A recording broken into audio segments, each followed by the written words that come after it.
मसीह की धन्यवाद देती हूँ कि प्रभु ने ये समय दिया कि मैं आपसे वचन पर कुछ बातचीत कर सकती हूँ। आइए प्रार्थना में चलें। धन्यवाद धन्यवाद धन्यवाद यीशु, धन्यवाद के साथ आपके चरणों में आते हैं।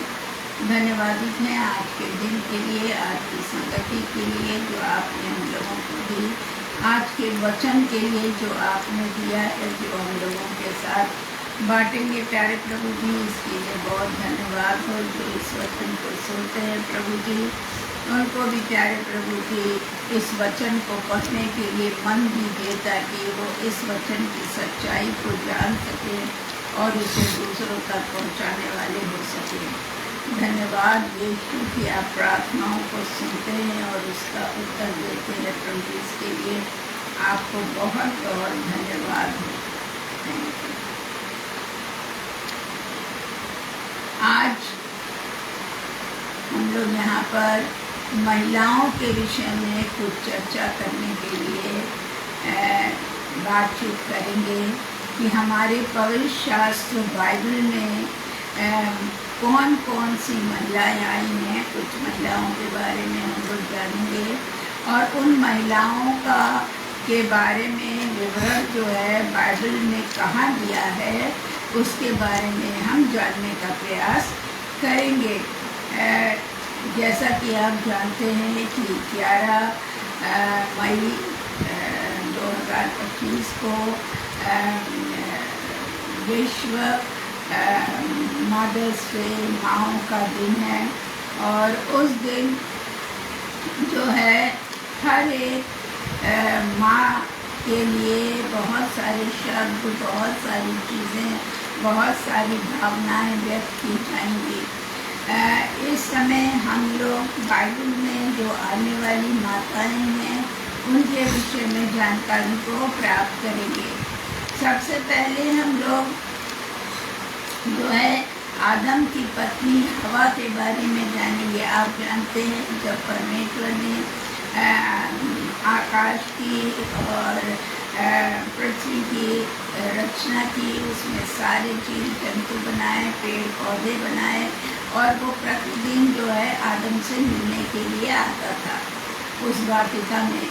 और उसी क्रम में जो उसने बताया था कि देखो तुम सब फल खाना इस वाटिका का, परंतु एक वृक्ष की ओर इंगित करके कहा जो वाटिका के बीच में है उसका फल मत खाना, क्योंकि इसे यदि खाओगे तो तुम्हारी आंखें खुल जाएंगी। तो एकदम परमेश्वर ने उसको खाने के लिए मना किया था। इधर परमेश्वर रोज आता था आदम से मिलने के लिए, तो उसे लगता था कि मैं तो शाम के वक्त इससे मिलने के लिए आता हूँ, लेकिन इसके साथ एक संगिनी का होना बहुत ज़रूरी है। और उसने आदम को गहरी नींद में डाल दिया और उसके बाद उसकी पसली निकाली और उस पसली में जो है उसने उससे एक स्त्री बनाई और उस स्त्री का नाम उसने हवा रखा। तो सबसे पहली स्त्री जो थी, जो परमेश्वर के द्वारा रची गई थी, वो थी हवा। लेकिन ये हवा, जब हम लोग इसको आप डिटेल में पढ़ेंगे तो आप जानेंगे कि हवा जो थी उसने परमेश्वर की आज्ञा का अवहेलना किया और शैतान उसके पास आया। उसने कहा अरे देखो ये फल तो कितना सुंदर दिखाई दे रहा है, अगर तुम इसको खाओगे तो उसने कहा, परमेश्वर ने इसको खाने के लिए मना किया। तो उसने कहा नहीं, तुम इसको खा सकते हो और इसको जब तुम खाओगे तो तुम्हारी आंखें खुल जाएगी। और बहुत उसने हवा को अपने वश में किया, क्योंकि शैतान का यही काम होता है कि वो किसी न किसी रूप में बहला फुसला कर वो आपको अपने वश में करना चाहता है, अपनी बातों को मनवाता है। इसी तरह उसने हवा से कहा कि तू इस फल को तोड़, और हवा ने उसकी बात मान ली, वो उसमें फंस गई उसकी बातों में उसने फल को थोड़ा उसने आधा स्वयं खाया और आधा जो है उसने अपने पति आदम को दिया हमेशा की तरह। और जब उसने खाया तो उसके बाद उनको महसूस हुआ कि वो नंगे हैं। तब परमेश्वर अपने वायदे के अनुसार प्रतिदिन आता था और उस दिन भी आया और उसने आवाज़ दी, आदम आदम तो कहा है। उसने कहा वो आदम और हवा दोनों चुप रहते क्योंकि वो नंगे थे। तो परमेश्वर तो सर्वव्यापी है, वो सब कुछ जानने वाला परमेश्वर है। उसने कहा कि मैंने जिस फल को खाने को मना किया था क्या तुमने उस फल को खाया? तो उसने क्या हुआ, हम दूसरों पे हमेशा दोष लगाने का प्रयास करते हैं। तो उसने कहा कि मुझे हवा ने खिलाया। हवा से जब कहा गया तो उसने कहा मुझे सर्प ने खिलाया। तो इस तरह से परमेश्वर बहुत नाराज हुआ और उन लोगों को श्राप भी दिया गया। तो पवित्र शास्त्र में पहली महिला जो थी वो हवा थी। इसके बाद जो दूसरी और इसका विवरण आपको उत्पत्ति अगर आप 2 निकालें उसके 18 पद में और फिर 21 से 23 पद में और तीसरा उत्पत्ति 3 के 20 पद में आपको ये विवरण देखने को मिलेगा। दूसरा जो था अब्राहम की पत्नी सारा थी और सारा जो थी वो इसहाक की माँ थी। तो उसका वर्णन आपको उत्पत्ति 21 अगर आप निकालेंगे उसका 1 से 7 में तो आपको उसमें सारा के बारे में पूरा वर्णन आपको मिलेगा। इसके बाद सारा चूँकि बहुत दिनों तक उसे कुछ संतान नहीं हुई और वो बहुत प्रार्थना करती थी। जब उसने देखा कि मुझे संतान नहीं हो रही है तो उसने अपनी जो दासी थी हाजिरा उससे उसने बातचीत की और उसको उसने ले जाके अब्राहम के सामने खड़ा कर दिया और कहा कि तू इससे संतान उत्पन्न कर। और फिर क्या हुआ कि जो हाजिरा थी उसको वो अब्राहम के साथ उसका संबंध बना शारीरिक और उसको एक पुत्र मिला और उस पुत्र का नाम उसने जो है इस्माइल रखा।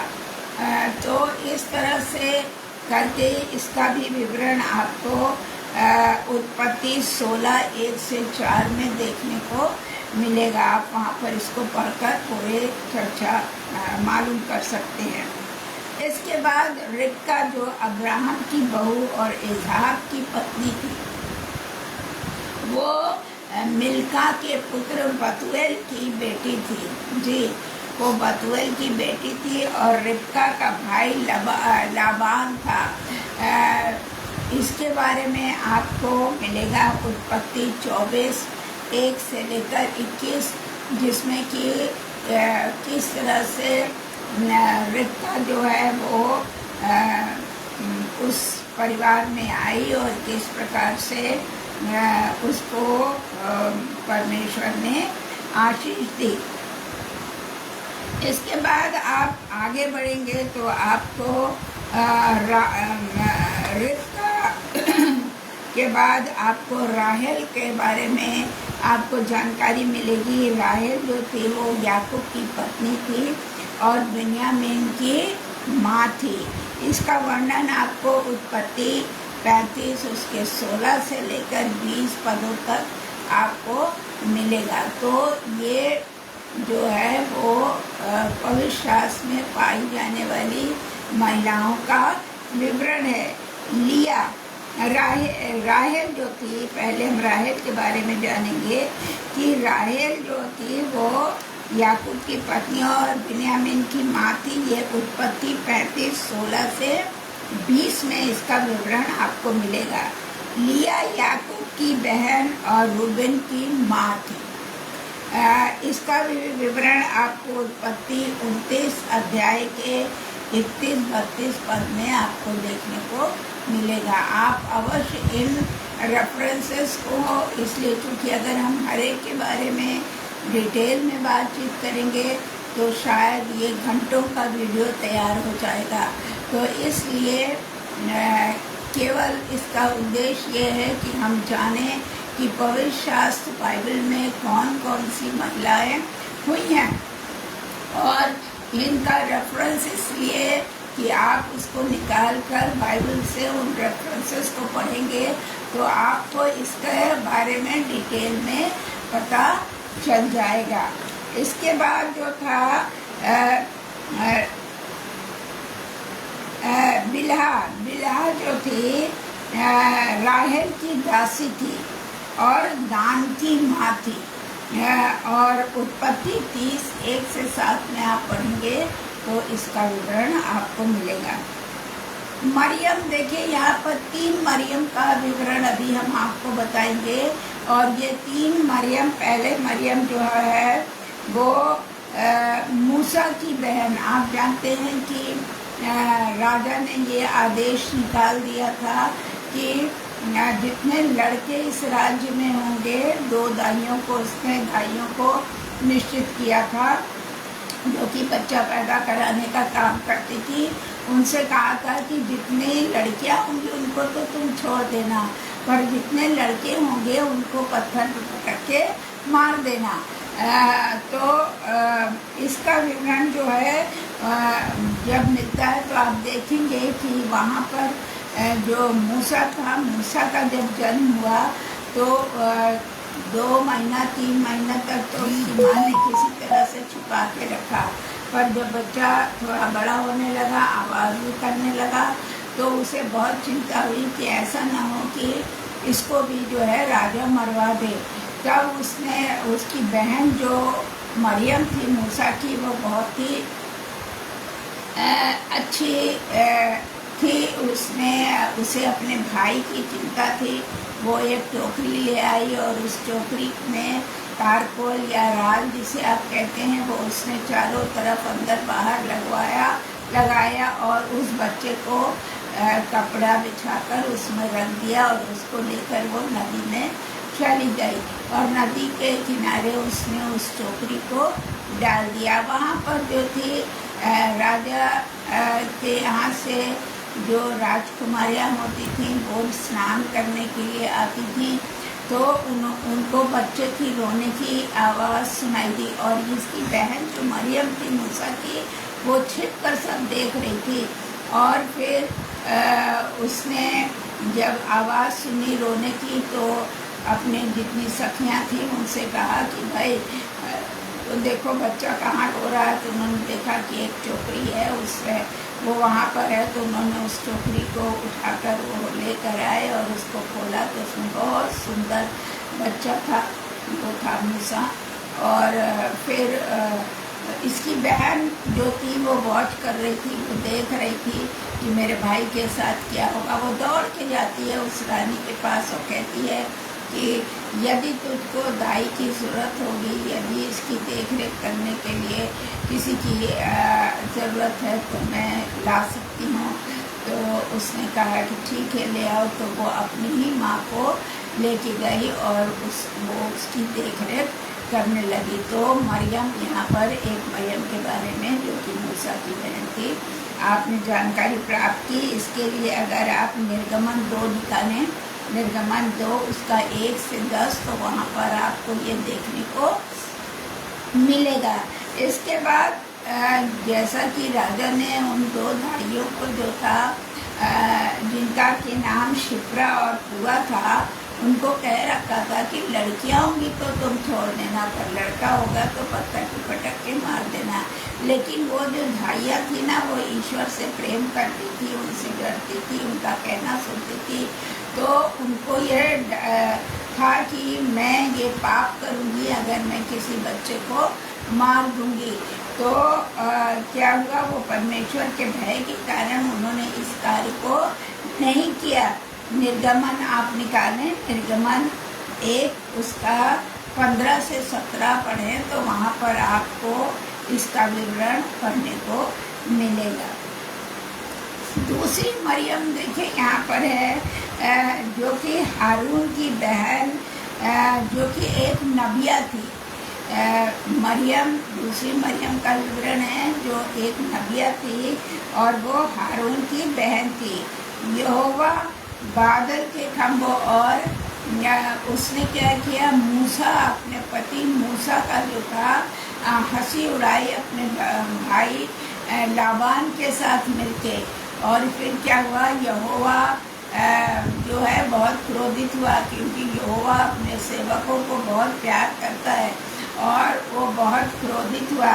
और वो क्या हुआ, वहाँ एक खंभा था, उस खंभे पर उतरकर उसने मरियम और हारून से लबानोन नहीं, हारून से कहा कि तूने मेरे दास मूसा की निंदा की है, क्योंकि मूसा ने किसी एक महिला से विवाह कर लिया था, तो वो लोग नाराज़ थे। तो उन लोगों ने उसको बहुत उसकी निंदा करने लगे, वो दोनों हारून और, क्योंकि हारून की बहन थी मरियम, तो दोनों भाई बहन मिलकर बहुत निंदा करने लगे मूसा की। तो परमेश्वर का गुस्सा बहुत भड़का, क्योंकि वो सेवकों के विरोध में कुछ भी नहीं सुन सकता। और जब वो उस लोगों ने ऐसा किया तो उसका परिणाम क्या हुआ, मरियम को फोड़ हो गया, वो बिल्कुल सफ़ेद हो गई। और इसका विवरण जो है आपको निर्गमन 15 अगर आप निकालेंगे उसके 20 पद में देखने को मिलेगा। गिनती अगर 12 निकालेंगे उसमें 1 से 16 तक आपको इसका विवरण मिलेगा। और मीका 6 आप निकालेंगे तो उसके 4थे पद में आपको इसका विवरण मिलेगा। तो अभी तक आपने देखा लोगों में 2 मरियम की बात की, एक जो थी मूसा की बहन थी, और दूसरा जो थे वो एक मरियम जो थी वो मूसा की बहन थी, और दूसरी मरियम जो थी वो हारून की बहन थी और मूसा की पत्नी थी। और उन लोगों ने कैसे मूसा की आलोचना की, और इससे परमेश्वर बहुत क्रोधित हुआ।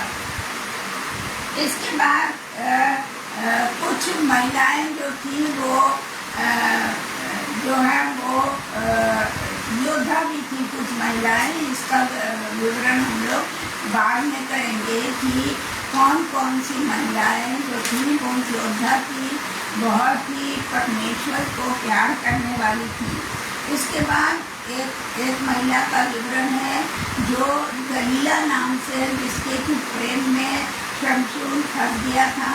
और चूंकि शमशून जब छोटा था तो उसको परमेश्वर ने ये कहा था कि ये मेरा व्यक्ति है, मेरा नबी है, ये इसका बाल जो है नहीं कटना चाहिए, इसके सिर पर अस्तूरा नहीं फिरना चाहिए, और ये राज किसी को बताना नहीं है।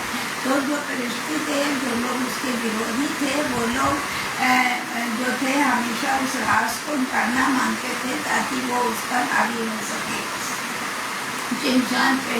तो इधर उसका प्रेम गलीला से हो गया, और उन लोगों ने सोचा इससे अच्छा और कोई मौका नहीं होगा कि हम लोग गलीला को कुछ पैसा दे दें और उससे कहें कि तू शिमशोन से उसके बालों का राज पूछे।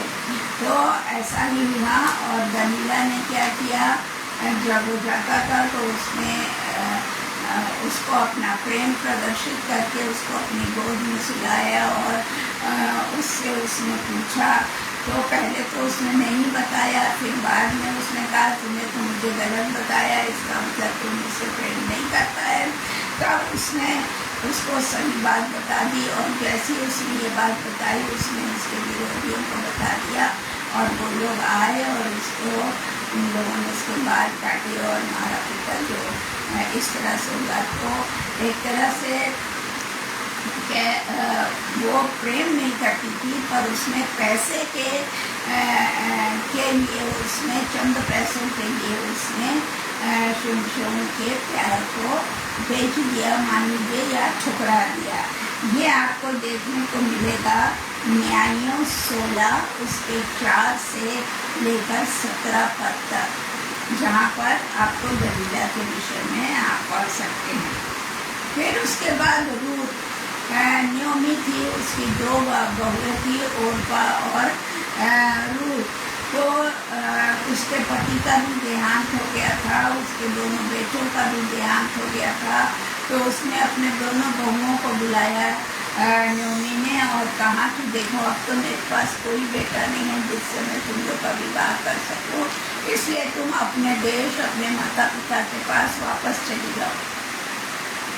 तो ओरपा तो उसकी बात, जो बड़ी बहू थी ओरपा, वो तो उसकी बात मान गई। उसने उसको किस किया और चुंबन लिया और उसके बाद वो तो चली गई। लेकिन रूथ जो थी उसने कहा कि मैं कहीं नहीं जाऊंगी, जहाँ तू जाएगी, नोमी से कहा जहाँ तू जाएगी वहाँ मैं तेरे साथ चलूँगी, जहाँ तू रहेगी वहाँ मैं रहूँगी, जहाँ तू मरेगी तुझे मिट्टी दी जाएगी वहाँ मुझे भी मिट्टी दी जाएगी। मतलब वो कितनी ओबीडियंट थी अपनी सास की बातों में और कितना प्यार करती थी वो आपको इससे पता चलेगा। इसके बारे में आप रूथ की पुस्तक को निकालेंगे, उसका पहला अध्याय है, उसका 1 से 18 तक आप जब पढ़ेंगे तो उसमें आपको रूथ के बारे में पूरा पढ़ने को मिलेगा। उसके बाद नेक्स्ट जो है वो हन्ना है। हन्ना जो है वो शामुएल की माँ थी और एल्काना की वो पत्नी थी, उसका पति एल्काना था। और फनुएल की बेटी एक भविष्यवक्ता, तो फनुएल की बेटी थी और वो एक भविष्यवक्ता थी। और विवाह के 7 वर्ष के बाद क्या हुआ, उसका पति मर गया और वो विधवा हो गई। और लेकिन वो 84 वर्ष तक वो जीवित रही और वो केवल परमेश्वर के भवन में बनी रहती थी और वहाँ प्रार्थना करती थी और उपवास करती थी। तो देखिए उसका समर्पण कितना और विश्वास कितना था परमेश्वर के प्रति कि उसने उस पति के जाने के बाद भी परमेश्वर को उसने नहीं छोड़ा और ना उसने कोई आवश्यकता बल्कि वो परमेश्वर के भवन में बनी रही। उसकी आयु 84 वर्ष की हो गई थी और वो जो है वहाँ पर वो प्रार्थना और उपवास करती थी। इसको आपको मिलेगा पहला शामुएल 1 और 20, पहला अध्याय का 20 उसमें। फिर उसके बाद अबीगैल है। अबीगैल जो है वो नाबाल की पत्नी थी। अबीगैल नाबाल की पत्नी थी। वो रूप वो बहुत सुंदर थी और बहुत बुद्धिमान थी और दाऊद की वो दूसरी पत्नी हुई। पहला शामुएल 25 अगर आप पढ़ेंगे उसका 3रा पद और 14 से लेकर 27 वर्ष तक आप पढ़ेंगे तो वहाँ आपको अबीगैल के बारे में पूरा जानकारी मिल जाएगी। हुल्दा एक नबिया थी और वो शल्लूम की पत्नी थी। वो किसकी पत्नी थी? वो शल्लूम की पत्नी थी। इसके बारे में आप दूसरा राजा 22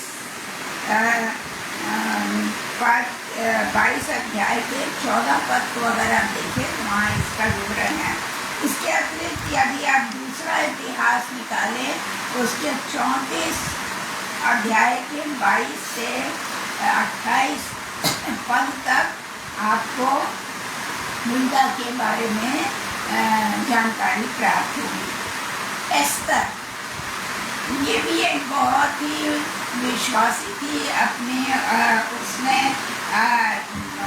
राजा ने जो सहर्ष था क्षयर्ष था उसकी वो पटरानी थी।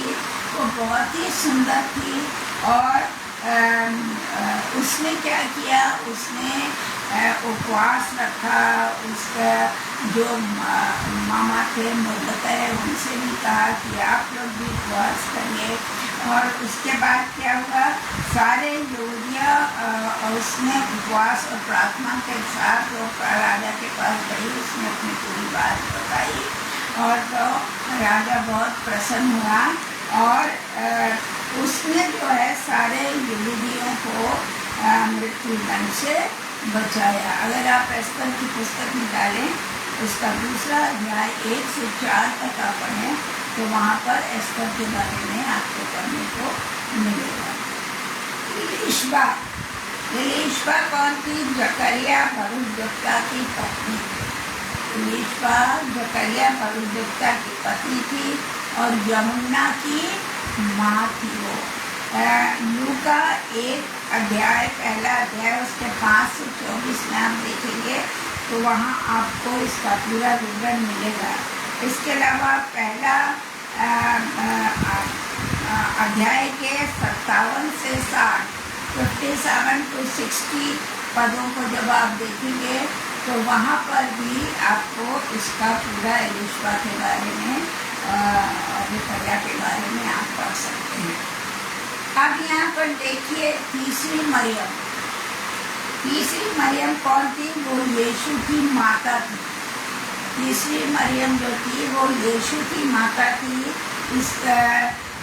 किस तरह से इसका विवरण पूरा आप लूका 1 के 46 से 48 में आप पढ़ेंगे कि किस तरह से यीशु का जन्म हुआ, किस तरह से प्रभु ने उसको दर्शन दिया और किस तरह से वो गर्भवती हुई और फिर यूसुफ को दर्शन दे के कहा कि तू डर मत, वो पवित्र आत्मा से गर्भवती हुई है, आप तू इसको अपने यहाँ लाने से मत डर, और उसको ले आया और फिर यीशु का जन्म एक गौशाले में। इन सब की चर्चा जो है आप वहाँ पढ़ेंगे। तो ये तीसरी मरियम के विषय में मैंने आपको जानकारी दी। इसके बाद नेक्स्ट जो महिला आती है वो मार्था। मार्था जो थी वो लाजर और मरियम की बहन थी। यूहन्ना अगर आप 11 अध्याय निकाले उसके 5 पद को पढ़े और लूका उसके 10 अध्याय के 38 से 42 पदों को पढ़े तो वहाँ पर आपको विवरण मिलेगा। और लाजर जो था वो यीशु का मित्र था, उसकी ये दोनों बहनें थी, मार्था और मरियम। नेक्स्ट जो है फिर मरियम मगदलीनी है। मरियम मगदलीनी जिसमें कि 7 दुष्ट आत्माएं थी। मरियम मगदलीनी में 7 दुष्ट आत्माएं थी और वो निकाली गई थी। अगर आप लूका 8 चैप्टर निकालें उसका 1 से 3 तक पढ़ें और यूहन्ना 20 का 11 से 18 पढ़ें तो आपको यहाँ पर इसके बारे में पूर्ण जानकारी मिलेगी। उसके बाद सारे या सारा जिसे आप कहते हैं वो अब्राहम की पत्नी और इसहाक की माँ थी। इसकी जानकारी आपको उत्पत्ति 12 के 5 पद से और 10 से 12 पद तक और 16 अध्याय के 1 से 3 में आपको पूर्ण जानकारी इसकी मिलेगी, सारा और अब्राहम के बारे में। शुलेमिन कौन थी? शुलेमिन जो है आपने देखा होगा, एक पुस्तक है नीति वचन के बाद, वो है श्रेष्ठ गीत। और शुलेमिन जो है उसकी पूरी कहानी जो है उस श्रेष्ठ गीत में लिखी गई है। वो एक ऐसी एकमात्र पुस्तक है जो विशेष रूप से केवल दुल्हा और दुल्हन के लिए के प्रेम को का वर्णन करती है। अभी मैंने आपसे बताया कि श्रेष्ठ गीत एक ऐसी पुस्तक है जिसमें कि दुल्हा और दुल्हन के विशिष्ट प्रेम का वर्णन आपको उस पुस्तक में मिलेगा। और ये है शुलेमिन के बारे में उसमें लिखा है, उसके प्रेम। उसके बाद आपको जो है वो एक स्त्री के बारे में आपको मिलेगा जिसे आप मरकुस 5:25 से 34 तक आप जब पढ़ेंगे, मरकुस 5 तो उसमें एक स्त्री है जिसको 12 वर्ष से लहू बहता था और वो लेकिन परमेश्वर पे विश्वास करती थी। उसने सुन रखा था कि केवल परमेश्वर ही उसको चंगाई दे सकता है। उसने वो सोच रही थी कि इतनी भीड़ होती है यीशु के आने पे मैं कैसे, उसने कहा कैसे भी हो मैं जाकर यदि उसके वस्त्र ही छू लूँगी, उसके कपड़े को ही छोड़ूंगी तो मैं चंगी हो जाऊंगी। और उसने यह ठान लिया कुछ भी हो जाए मैं जाऊंगी। अब इतनी भीड़ थी कि वो ऐसे जा नहीं पा रही थी, तो वो ज़मीन पर लेटकर लोगों के बीच से होते हुए, पैरों की तरफ से होते हुए वो यीशु के पास तक पहुंची और उसने यीशु का केवल जाके वस्त्र छुआ। और जैसे ही उसने यीशु का वस्त्र छुआ तो उसके अंदर से एक सामर्थ्य निकली। यीशु जान गया, उसने कहा कि जो उसके पास लोग थे कि किसी ने मेरे वस्त्र को छुआ है। तो लोग कहने लगे कैसी बात कर रहे हैं आप, इतनी भीड़ आपके ऊपर गिरी पड़ रही है और आप कह रहे हैं कि किसी ने आपको छुआ है, आपके वस्त्र को छुआ। उसने कहा नहीं, मुझ में से सामर्थ्य निकली है और इसलिए मैं जानता हूँ। और फिर वो महिला डर गई कि अब तो यीशु को पता हो गया। वो उठ के खड़ी हुई और उसने परमेश्वर यीशु से कहा कि मैंने तेरे वस्त्र को छुआ है, क्योंकि मेरा विश्वास है कि यदि मैं तेरे वस्त्र को ही छू लूँगी तो मैं चंगी हो जाऊँगी। जबकि वो 12 वर्ष से उसको लहू बह रहा था। और परमेश्वर को धन्यवाद, उसको महिमा मिले कि वो उस स्पर्श कर, केवल वस्त्र स्पर्श करने से ही उसको चंगाई मिल गई।